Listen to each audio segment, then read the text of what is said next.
पुणे जिल्ह्यातील जेजुरी येथे सोमवारी सायंकाळी घडलेल्या एका भीषण दुर्घटनेने संपूर्ण परिसरात खळबळ उडाली आहे।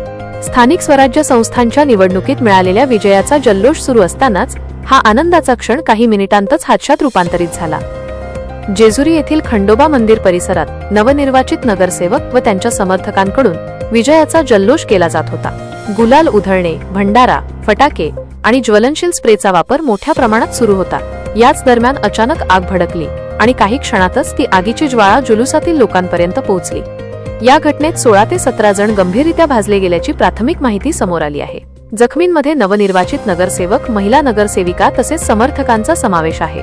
अचानक आग लागल्याने नागरिकांची मोठी तारांबळ उडाली।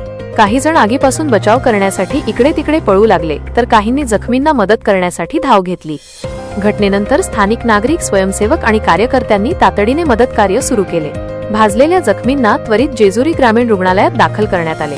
काही जखमींची प्रकृती गंभीर असल्याने त्यांना पुढील उपचारासाठी पुण्यातील ससून रुग्णालय व इतर खासगी रुग्णालयांमध्ये हलवण्यात आले आहे। या घटनेची माहिती मिळताच पोलीस आणि अग्निशमन दल घटनास्थळी दाखल झाले। आगीवर नियंत्रण मिळवण्यात आले असून संपूर्ण परिसर सुरक्षिततेच्या दृष्टीने बंद करण्यात आला।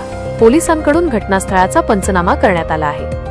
प्राथमिक तपासात ज्वलनशील स्प्रे, गुलाल किंवा भंडाऱ्याच्या साहित्यामुळे आग लागल्याचा संशय व्यक्त करण्यात येत आहे। मात्र नेमके कारण काय याचा तपास पोलीस करत आहेत। या घटनेप्रकरणी निष्काळजीपणा आढळून आल्यास संबंधितांवर कारवाई केली जाईल, असा इशारा प्रशासनाने दिला आहे। दरम्यान या दुर्घटनेमुळे जेजुरीत आनंदाचा उत्सव क्षणातच भीती आणि शोकात बदलला। प्रशासनाने नागरिकांना आवाहन केले आहे की सार्वजनिक ठिकाणी जल्लोष करताना फटाके, स्प्रे व ज्वलनशील साहित्याचा वापर टाळावा, जेणेकरून अशा दुर्दैवी घटना पुन्हा घडणार नाहीत।